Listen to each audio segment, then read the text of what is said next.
Bendiciones para todos, hermanos, nuevamente. Vamos a iniciar con el estudio que quedó para investigar sobre Primera de Pedro, capítulo 3, el versículo 19 es el que nos... 19 y 20 son los que tienen una complicación. Tengo por acá varias versiones. Por ejemplo, tengo la MacArthur, que tiene textos o comentarios. Tengo una Biblia interesante que es de Jimmy Swaggart y se supone una Biblia expositiva, pero no es la gran cosa, ¿no?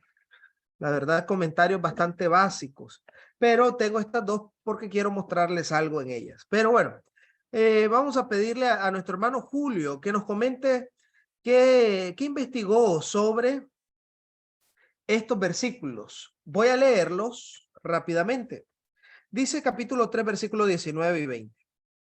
En el cual también fue y predicó a los espíritus encarcelados, hablando de Jesucristo, los que en otro tiempo desobedecieron cuando una vez esperaba la paciencia de Dios en los días de Noé, mientras se preparaba el arca, en la cual pocas personas, es decir, 8, fueron salvadas por agua. Entonces, ¿qué quiere decir eso? Esos dos versículos tan cortos, pero tan enigmáticos a través de la historia. ¿Qué pudo investigar usted, hermano? Bueno, hermano, de acuerdo a los versículos, yo encontré tres interpretaciones. Una de ellas es el referido al descenso de Cristo al infierno después de su muerte. Okay. Según esta interpretación, Cristo predicó a los espíritus encarcelados que se refieren a las almas de los muertos que estaban en el Hades, la morada de los muertos, ¿no? Según la mitología, ¿cómo es la mitología griega? Cristo había proclamado su victoria sobre el pecado y la muerte y ofrecido la salvación incluso a aquellos que habían muerto antes de su llegada a la tierra. Y otra interpretación es referente al ministerio de Noé, quien predicó, eso se refiere, está justamente en el versículo 20, ¿no? Predicó a los antediluvianos y trató de salvarlos del diluvio que se acercaba en ese entonces, ¿no? Esta interpretación también se refiere a los espíritus encarcelados, que son los espíritus de los antediluvianos, ¿no? Que rechazaban la oferta de la salvación de Noé y fueron encarcelados igual en el Hades como resultado de ese rechazo.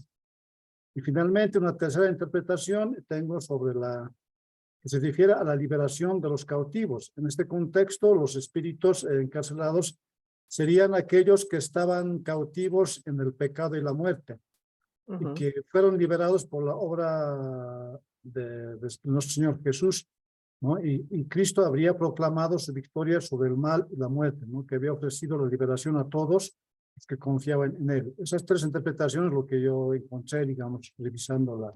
Excelente, hermano. Buen trabajo. Hermano Roberto Batz, cuéntenos, ¿qué encontró acerca de este pasaje? Buenas noches, hermanos. Bueno, yo realmente, hermano, no pude estar en la clase pasada, pero sí logré ver el video que ustedes grabaron la semana pasada. Y en cuanto a estos textos, hermano, he escuchado un poco acerca de lo que cree cierto grupo de religión en cuanto a que Dios da segundas oportunidades después cuando uno muere. Porque ellos mencionan que a través de este texto que menciona Pedro, dice de que Jesús cuando él muere baja al infierno, dicen ellos, predica a estos espíritus y les da esta segunda oportunidad.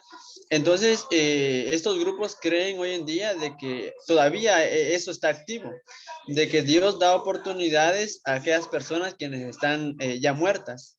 Entonces, por ejemplo, dicen los mormones de que uno se puede bautizar por los muertos, basado en lo que dice Corintios, cuando Pablo dice que pues hay aquellos por los que se bautizan por los muertos. Entonces son textos que ellos utilizan fuera de contexto, obviamente, para apoyar lo que ellos creen. Pero en cierta ocasión estábamos leyendo este pasaje y nos damos cuenta que hace referencia no exactamente a los que están en el infierno, porque hasta hoy en día pues nadie está en ese lugar. El infierno aún no ha sido estrenado, ¿verdad? Entonces, ¿a qué se está refiriendo Pedro? Se está refiriendo a la familia de Noé, ¿verdad? Aquellas personas, por ejemplo, aparte de la familia de Noé, aquellos quienes no obedecieron al aviso que Dios estaba dando por medio de Noé. Entonces, ¿cómo fue que Cristo predicó a estos espíritus? Bueno, fue a través del Espíritu Santo que Dios utilizaba en Noé. Y yo, por ejemplo, encontraba un ejemplo, hermano, en Efesios capítulo 2 y en su versículo 17. El apóstol Pablo dice, y vino y anunció las buenas nuevas de paz a vosotros que estabais lejos. Y estas personas, quienes Pablo está haciendo referencia, que estaban lejos, eran los gentiles. Entonces la pregunta es, ¿cuándo Cristo le predicó a los gentiles? Pues nos vamos a dar cuenta que no, que Cristo vino y predicaba, por ejemplo, a Israel. Le dice a sus apóstoles, por ejemplo, en tierra de samaritanos y gentiles, no entréis, ¿verdad? Entonces, ¿cuándo fue que Cristo predicó a los gentiles? Bueno, fue cuando ya el Espíritu Santo vino a los apóstoles y los apóstoles predicaban el reino de Dios a los gentiles. A través del Espíritu es que Cristo predicaba a los gentiles. Entonces, viene siendo lo mismo que habla Pedro, que Cristo predicó a través del Espíritu Santo en Noé, ¿verdad? En aquellas personas que no obedecieron. Y eso es lo que yo puedo comentar, hermano. Amén, hermano. Muchísimas gracias por su participación. Hermana María, Dios me la bendiga. Cuéntenos, ¿qué pudo investigar acerca de este texto?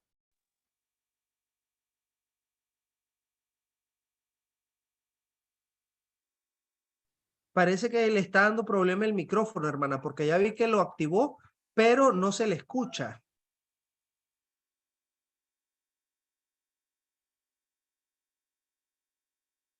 Sí, parece que le está dando problema el micrófono, Y hermana. Ahora sí, ya ves. ahora sí, Ahí bien. Lo que yo investigué, pues no fue tan extenso, fue poco, pero sí. Tranquila, hermana. Bien, según que nuestro Señor Jesucristo, ideas que tienen otras personas, otros grupos, que nuestro Señor Jesucristo les fue a predicar, según ellos, a las almas que ya habían muerto. Pero según la Sagrada Escritura, nuestro Señor Jesucristo estaba en espíritu a través de Noé.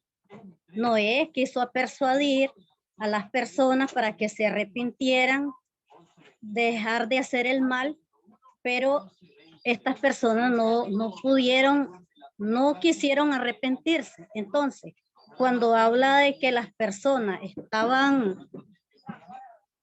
estaban prisioneras, están prisioneras en su delito y pecado. Estas personas no quisieron. Entonces, ejemplo de ello tenemos en Primera de Pedro, capítulo 1, versículo 10, en donde dice, los profetas que profetizaron de la gracia destinada a vosotros inquirieron diligentemente, indagaron acerca de esta salvación, escudriñando qué persona y qué tiempo indicaba el Espíritu de Cristo que estaba en ellos, en el cual anunciaba de antemano los sufrimientos de Cristo y las glorias que vendrían tras ellos. Entonces, el Espíritu de Cristo estaba en los profetas anunciaban.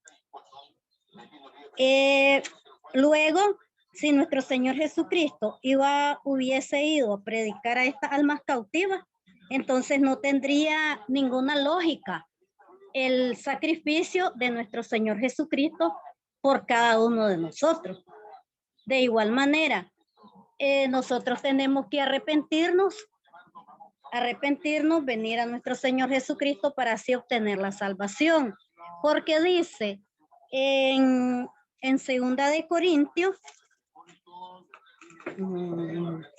perdí la cita, hermano.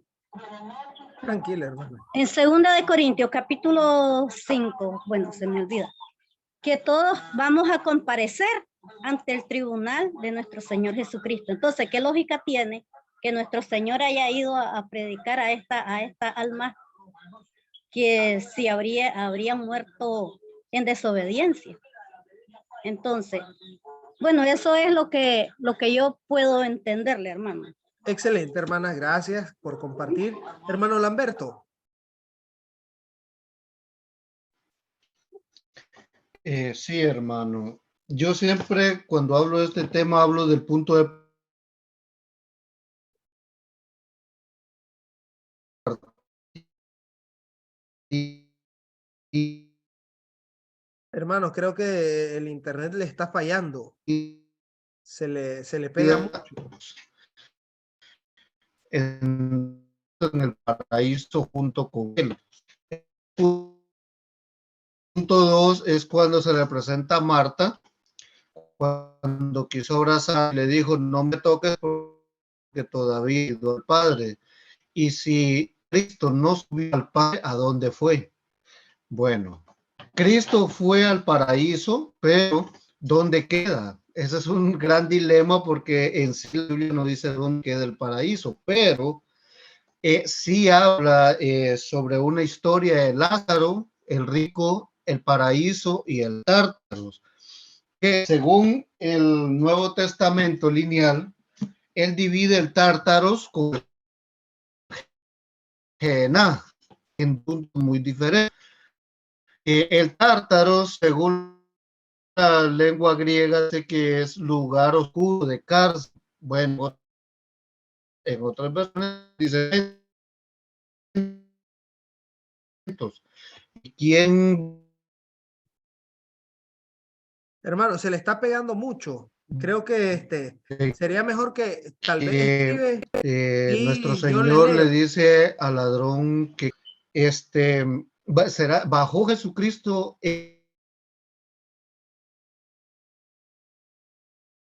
en sí, literalmente al infierno, estando al lado de nuestro padre Abraham en el paraíso.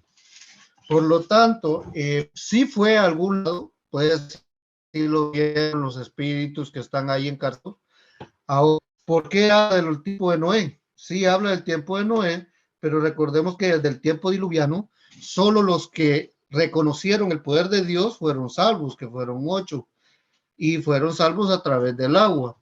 Y los demás, pues, fueron ahogados, y si los demás fueron ahogados, no había ahí nada que salvar, absolutamente nada que salvar, y no tenía nada que ir a hacer el Señor por ese lado, al otro lado de que es llamado Hades.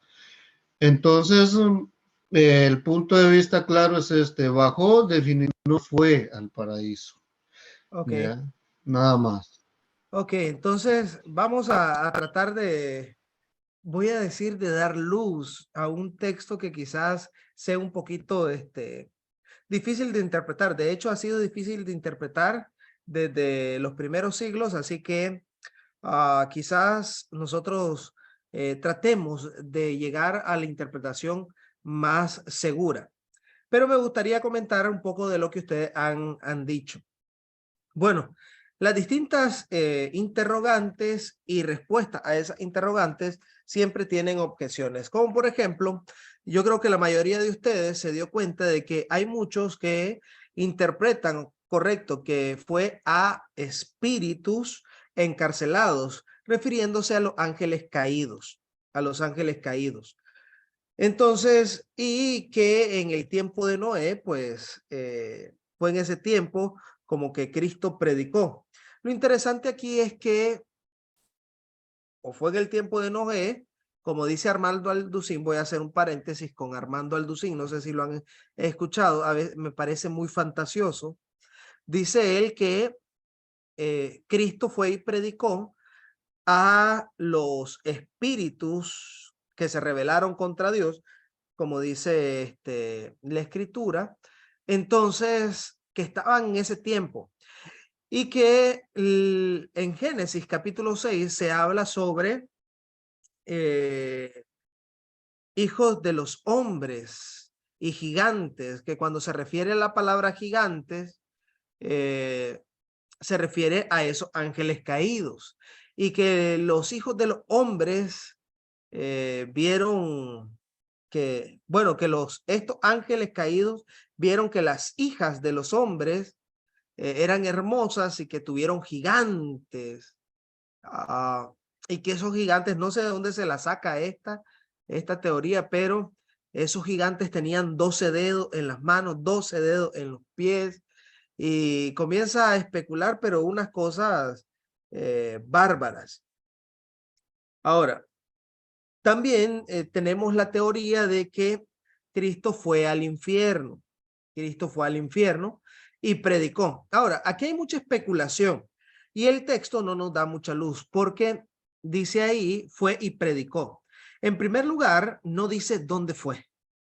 Quizá alguien puede interpretar que fue al infierno, como algunas teorías lo dicen. Otros que fue al Hades. Sin embargo, el griego nos impide pensar en que fue en el estado de la tumba. ¿Por qué? Porque el versículo 19 está relacionado con el versículo 18 y los verbos y la idea del versículo 18 es clara y dice así. Porque también Cristo padeció una sola vez por los pecados, el justo por los injustos, para llevarnos a Dios, siendo a la verdad muerto en la carne, pero vivificado en el espíritu. La última idea que propone en el versículo es que Cristo fue vivificado en el espíritu, quiere decir, haciendo relación a su resurrección. En el cual, dice aquí, esto en griego se le llama una partícula correlativa, o sea que tiene relación con algo que se ha dicho. Entonces, ¿qué es lo que se ha dicho? ¿A qué pertenece en el cual? ¿A qué se refiere en el cual? Bueno, su precedente inmediato es espíritu. O sea que estamos hablando de un estado resucitado, así que en el cual también fue y predicó a los espíritus encarcelados. Así que no fue en la muerte y que se postula que fue al Hades, no. Lo último que acaba de decir es que fue vivificado en el espíritu y que estando vivificado en el espíritu, en el cual, dice aquí, también fue y predicó. Entonces, tenemos un problemita ahí, no es en la tumba, sino que es ya estando vivificado en la resurrección.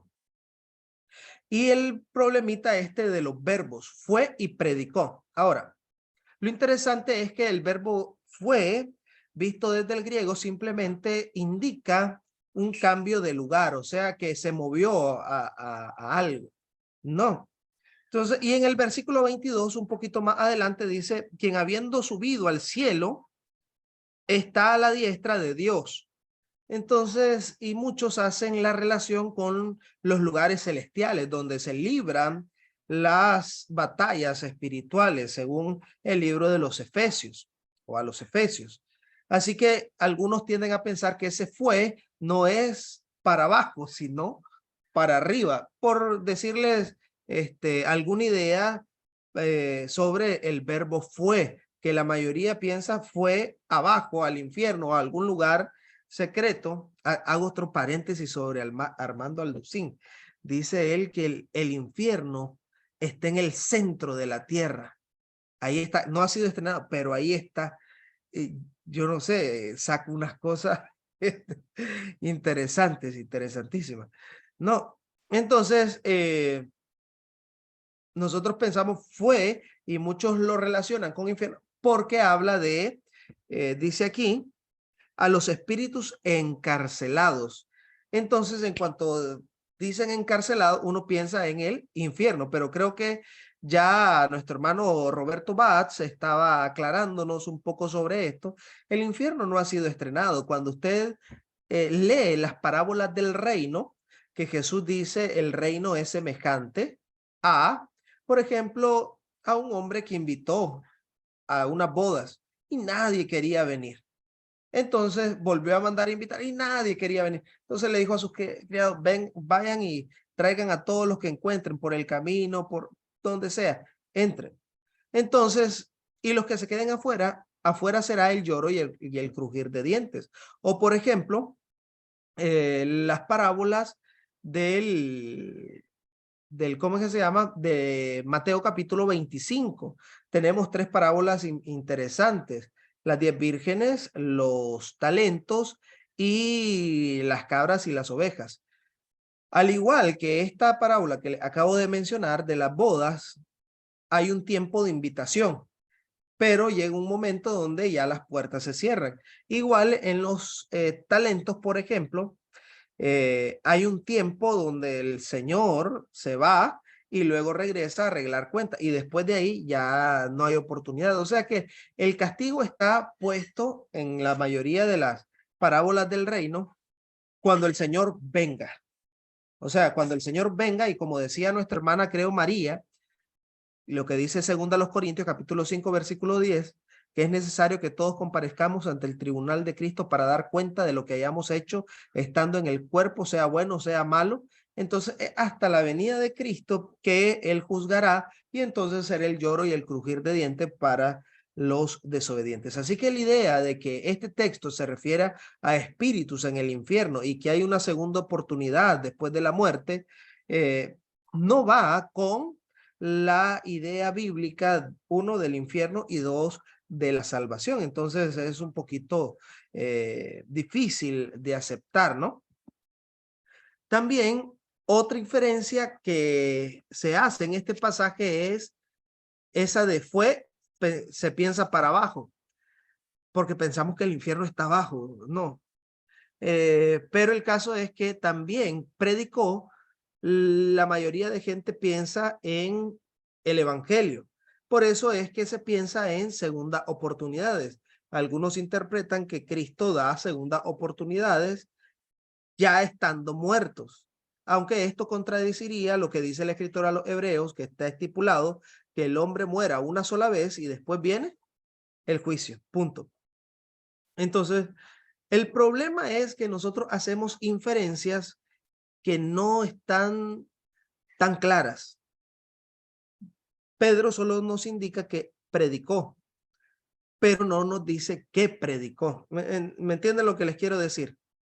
Porque por inferencia y bueno, simplemente porque nosotros estamos en la mentalidad de nuestra tarea como iglesia de predicar el evangelio, entonces pensamos que predicó. Pero a veces cuando se menciona la palabra predicar en el Nuevo Testamento, en el Antiguo Testamento, no exactamente se refiere al mensaje del evangelio. Por ejemplo, en el Nuevo Testamento se menciona, o los estudiosos hablan del querigma del primer siglo, o sea, ¿qué era lo que predicaban los cristianos del primer siglo? Sí, el evangelio definitivamente, pero también el evangelio estaba ligado a otras temáticas que definitivamente se tenían que predicar. Por ejemplo, cuando Pablo está delante de Félix y Drusila,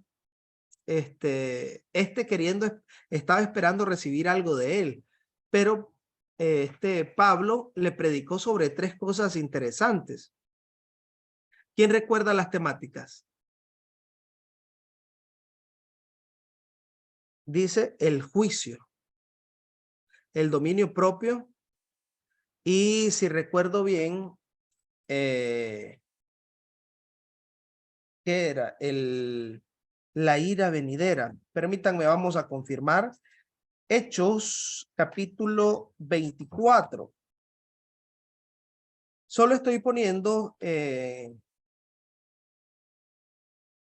quizás en relieve que nosotros cuando pensamos en predicación estamos pensando en muerte, sepultura y resurrección de Cristo, que ese es nuestro mensaje, lo que predicamos, ¿no?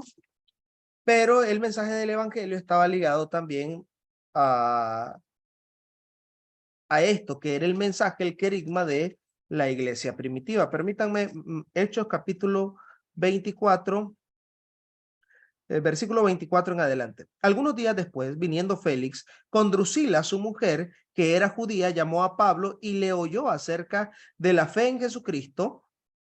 Pero al disertar Pablo acerca de la justicia, el dominio propio y el juicio venidero.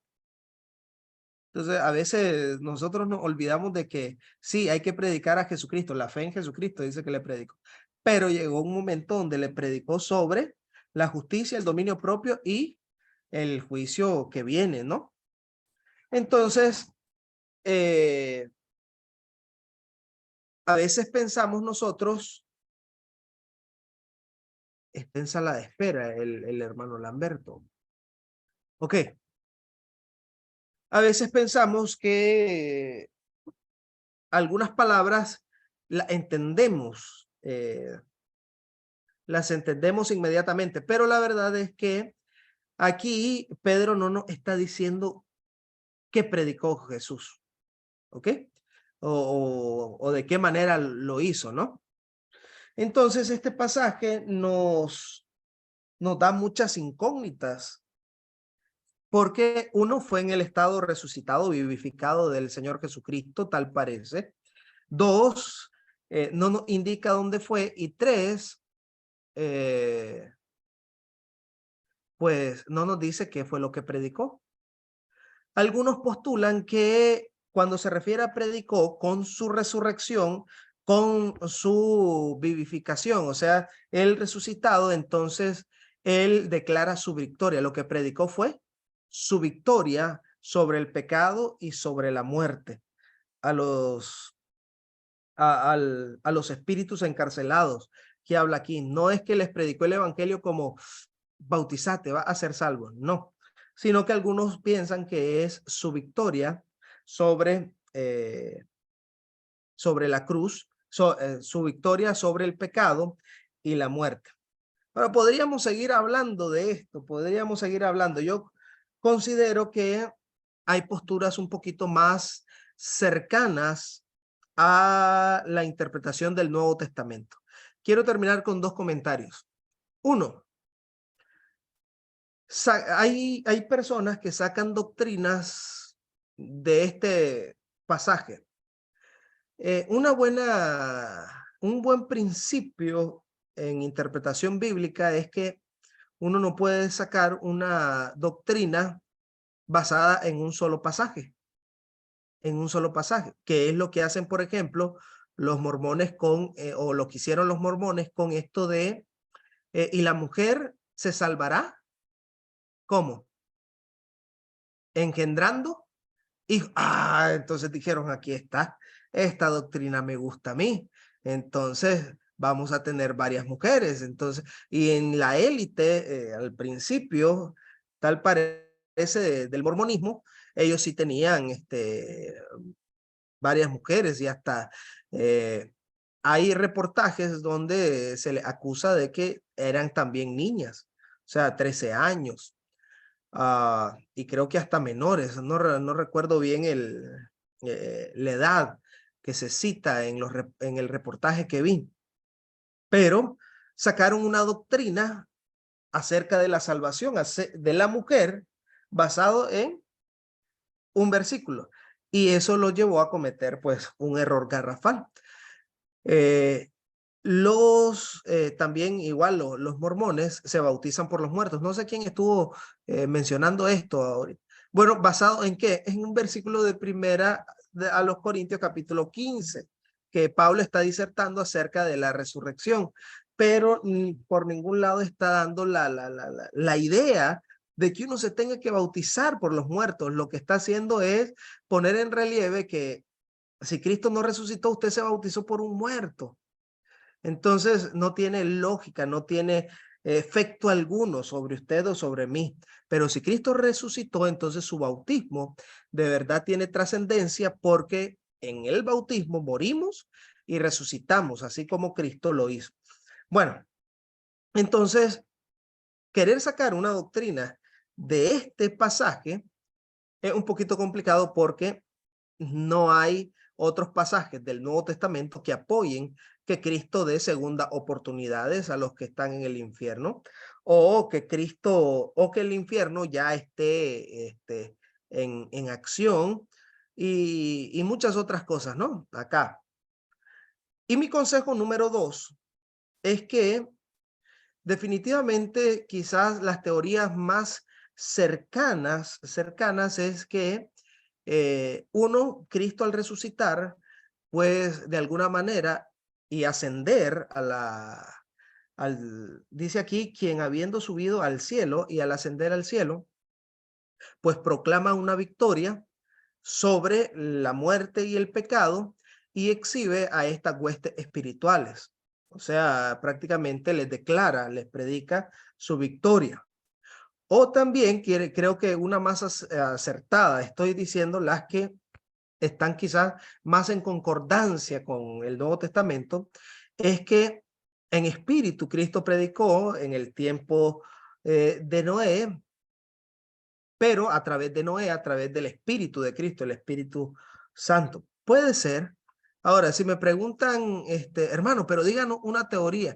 Hermano, si el apóstol Pedro no me lo aclaró, bueno, yo me iría por la teoría que concuerde más con la predicación del Evangelio y el actuar de Cristo, lo que sí sabemos.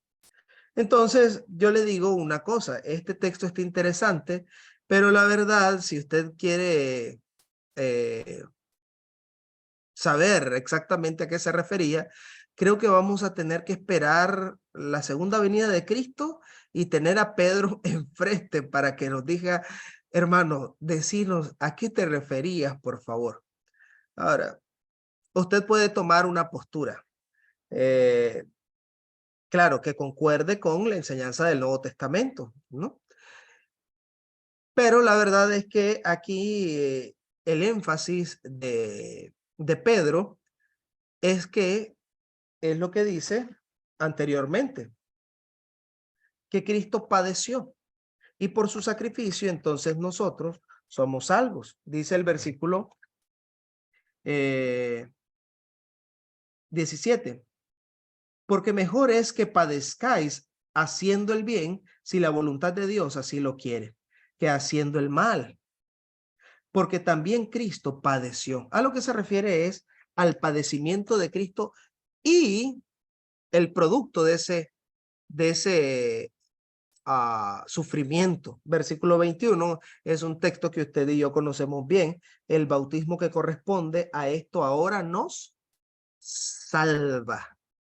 O sea que el bautismo es requisito para la salvación, claro, porque morimos y resucitamos con Cristo. Así que vamos a dejar este texto a un lado por un momento para poder entrar un rato a Segunda de Pedro. Entonces quiero que usted esté consciente de esto. Quizás no lleguemos a saber ahorita, en esta vida, a qué se refirió Pedro exactamente. Yo lo que le voy a recomendar como su maestro es que si es indispensable que usted tenga una teoría para este pasaje, es que escoja una que esté en consonancia con el Nuevo Testamento. O sea que, mire, el infierno no está, que Cristo haya descendido de manera en su estado glorificado, o sea, ya resucitado. Algún lugar tampoco lo tenemos en el Nuevo Testamento, entonces hay que ser un poquito cuidadosos con ese tipo de cosas. Entonces, trate usted de disertar sobre estas cosas y escoger la mejor teoría, la mejor hipótesis, le diríamos. No sé si tienen algún comentario, alguna pregunta, hermanos. Lo que quería era que ustedes pues leyeran un poco, investigaran y vieran que el texto pues tiene varias interpretaciones. Por ejemplo, MacArthur es de la línea de la Iglesia Reformada y él piensa que Cristo fue y predicó a espíritus caídos. Igual de Jimmy Swaggart no me sorprende pues que tenga esa teoría porque fue un predicador de masas, pero el hombre cayó en pecado Entonces, no era tan buen intérprete, era más alguien que tenía el talento para hablar en público, vamos a decirlo así. Bueno, entremos a segunda de Pedro, hermanos. Entremos a segunda de Pedro. Hoy no les tengo diapositivas, pero espero que usted pueda anotar. Segunda de Pedro. Vamos a leer el versículo 1 para hablar sobre el autor. Dice segunda de Pedro, capítulo 1, versículo 1. Simón Pedro, siervo y apóstol de Jesucristo, a los que habéis alcanzado por la justicia de nuestro Dios y Salvador Jesucristo, una fe igualmente preciosa que la nuestra. Ahora, note bien esto, que aquí Pedro no está diciendo, como en la primera epístola, sus destinatarios exactos, sino que lo hace de una manera muy general, a los que han alcanzado una fe preciosa, ¿no? Igualmente una fe preciosa. Pero en Primera de Pedro, capítulo 1, versículo 1, sí menciona a sus destinatarios.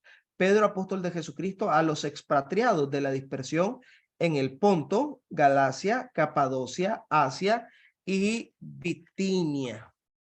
Así que sus destinatarios, tal parece que es algo más general, pero quiero que vayan conmigo a segunda de Pedro, capítulo 3. Segunda de Pedro, capítulo 3, versículo 1.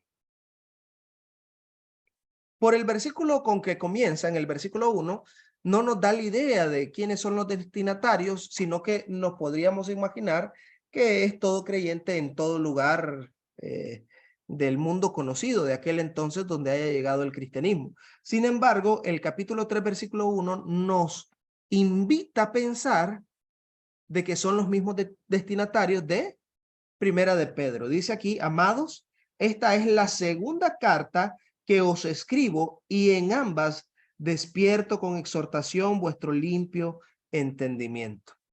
Entonces, si es la segunda vez, quiere decir que lo más probable, y es lo más seguro, que Pedro se esté dirigiendo a los hermanos que están dispersos en el Ponto, Galacia, Capadocia, Asia y Bitinia. Entonces, vamos a decir que los destinatarios de esta segunda carta son los mismos destinatarios de la primera carta de Pedro. Es lo más probable.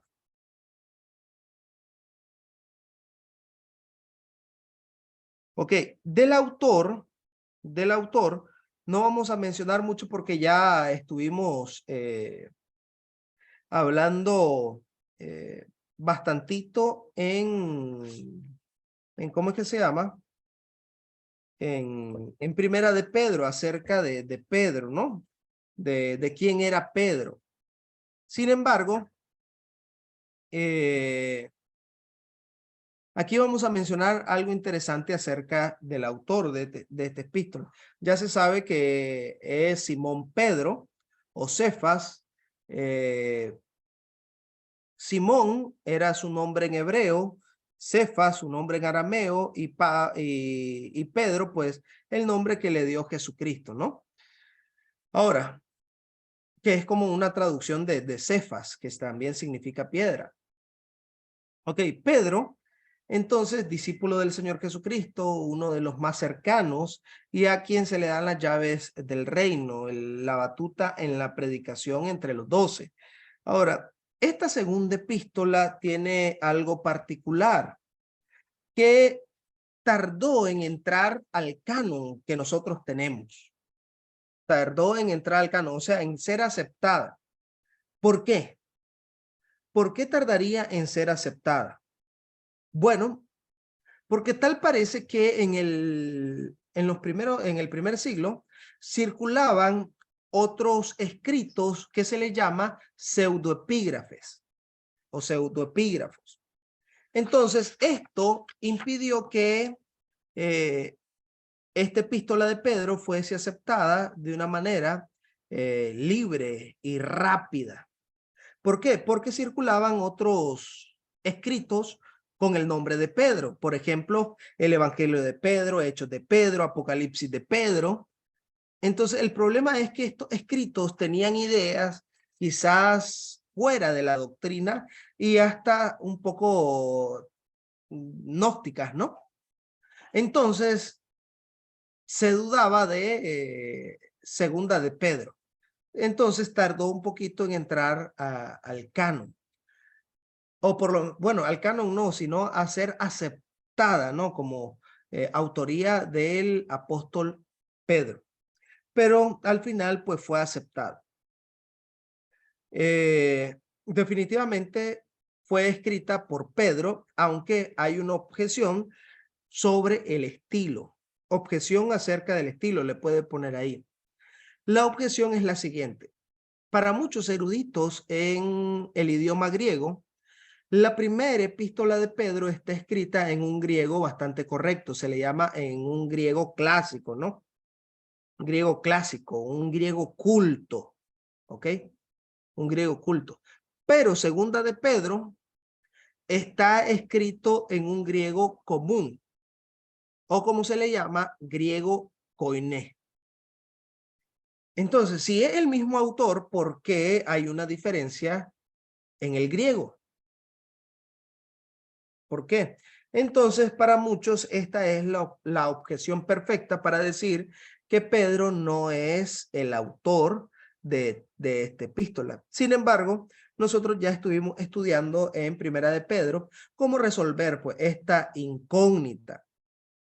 Además que también agregado a la escritura del griego, también la temática tal parece estar un poquito distante. Recuerde que Primera de Pedro, Pedro va a animar a los que están padeciendo persecución, a los que están padeciendo como cristianos, y los va a animar a poder soportar, a ver en Cristo el ejemplo perfecto de alguien que soporta injustamente. De hecho, estábamos leyendo Primera de Pedro, capítulo 3, versículo 18, dice, el justo por los injustos.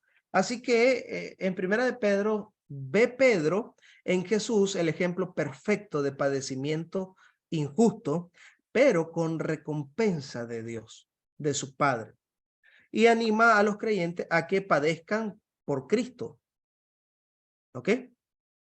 Pero en Segunda de Pedro, la temática es como un poquito distinta, que ya vamos a entrar ahí. Entonces, para muchos, al no coincidir las dos temáticas de manera cabal, van a decir, entonces, seguramente no es el mismo autor.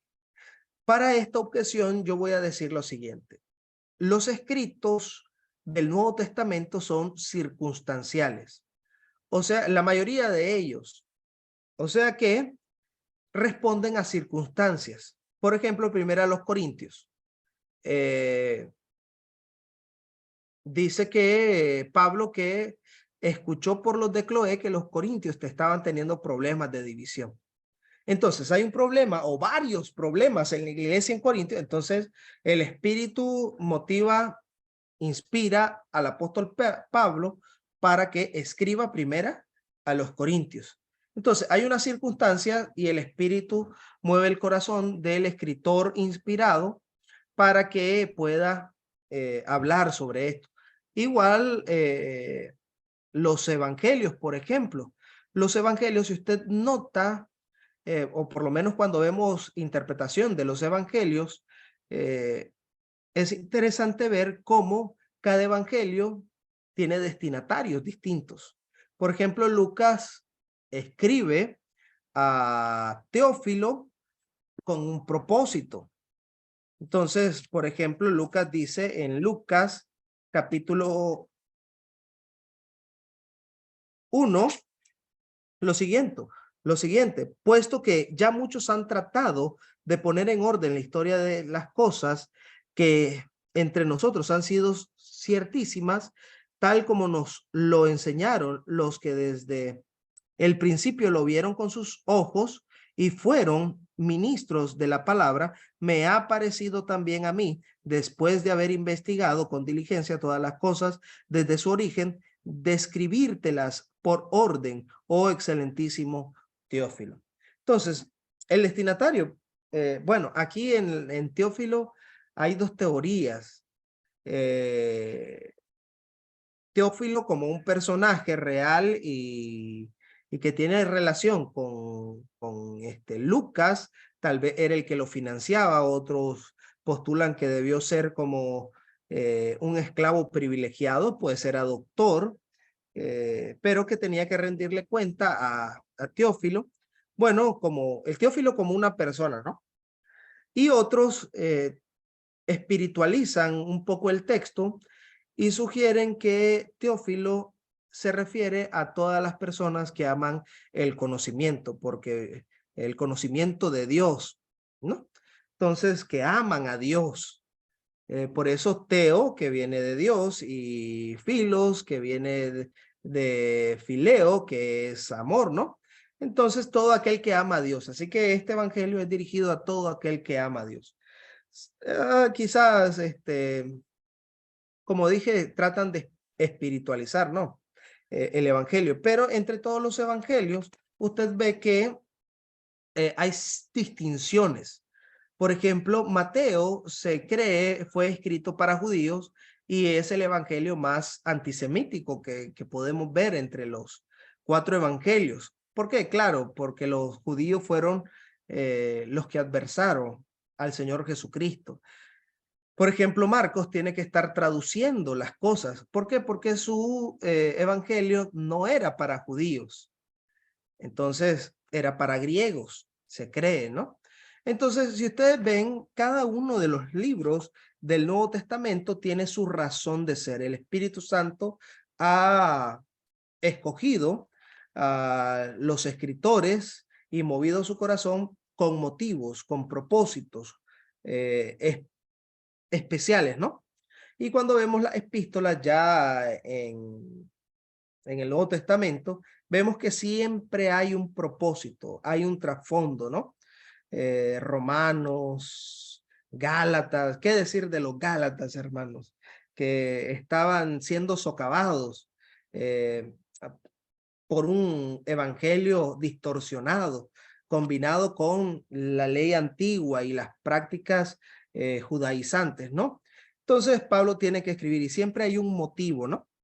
Entonces, muchos piensan que al tener distintos motivos, entonces Primera de Pedro y Segunda de Pedro no lo debió escribir Pedro.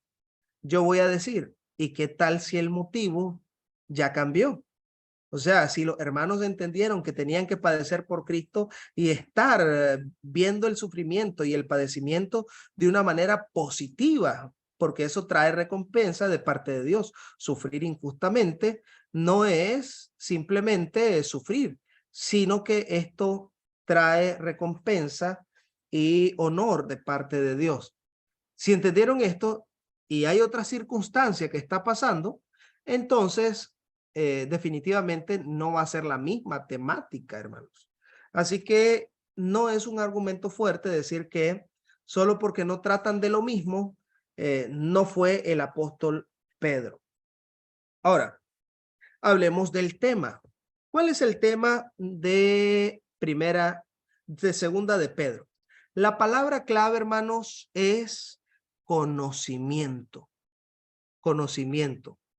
Entonces, aquí vamos a poner el versículo, vamos a decirlo así, que nos apoya en este enunciado, que la palabra clave es el conocimiento. Vamos a segunda de Pedro, capítulo 1, versículo 20 y 21.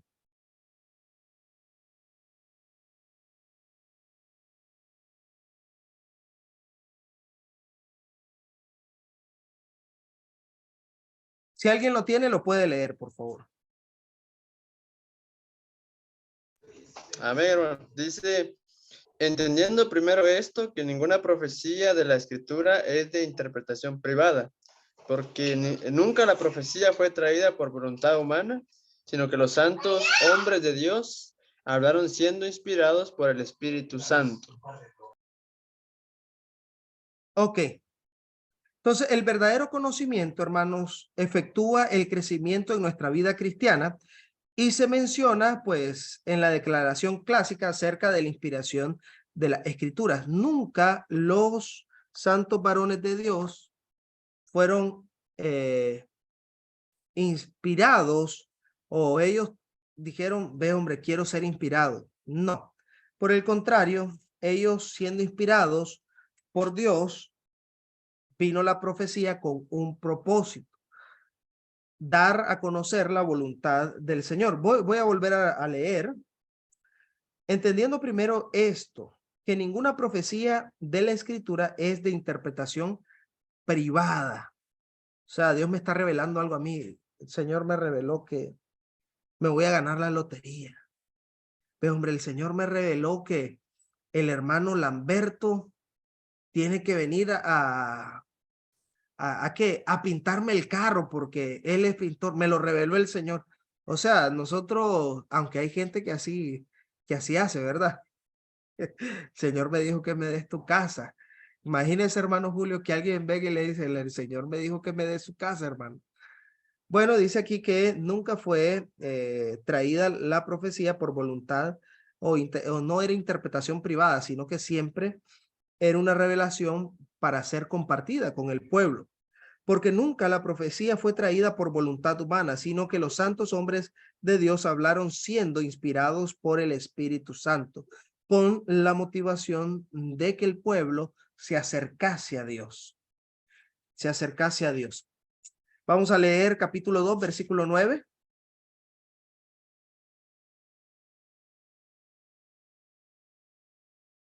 Entonces, la palabra clave es el conocimiento.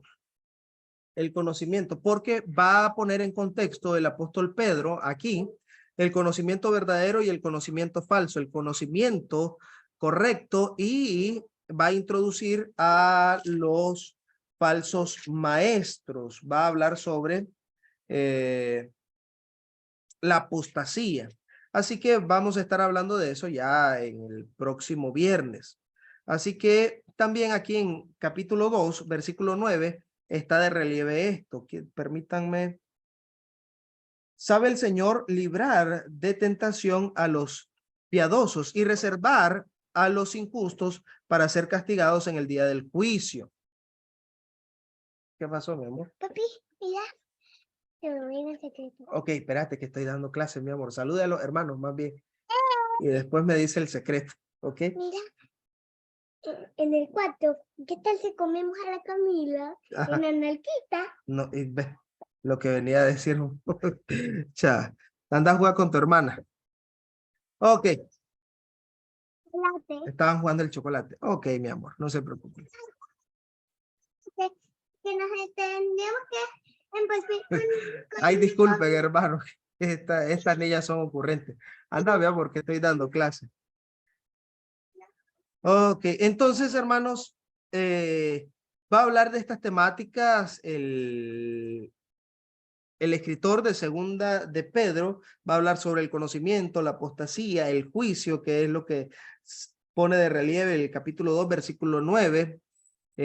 O sea, el juicio, que van a ser juzgados en la segunda venida de Cristo. Pero eso lo vamos a estar viendo el próximo viernes. Solo quiero terminar con la fecha. Bueno, miren, dijimos que por lo que dice Pedro de que conocen las epístolas de Pablo, que son un tanto difíciles de interpretar o de entender las palabras de Pablo, entonces se supone que Pablo ya terminó de escribir sus epístolas. Entonces situamos nosotros a Primera de Pedro después del 63, por ahí 64, 65. Ahora, sin embargo, esta epístola pues tuvo que ser posterior. Muchos creen que la epístola, esta epístola de Segunda de Pedro, junto con la primera, no pueden ser en el tiempo de Nerón. ¿Por qué? Porque según creen, especulan algunos, las epístolas de Pablo no comenzaron a circular entre la iglesia o fueron muy conocidas por las iglesias, sino allá hasta por el año 90 después de Cristo, o sea, a finales del primer siglo. Así que muchos quieren datar Segunda de Pedro allá por los años 90 del primer siglo. ¿Ok? Pero la verdad es que es simplemente especulación.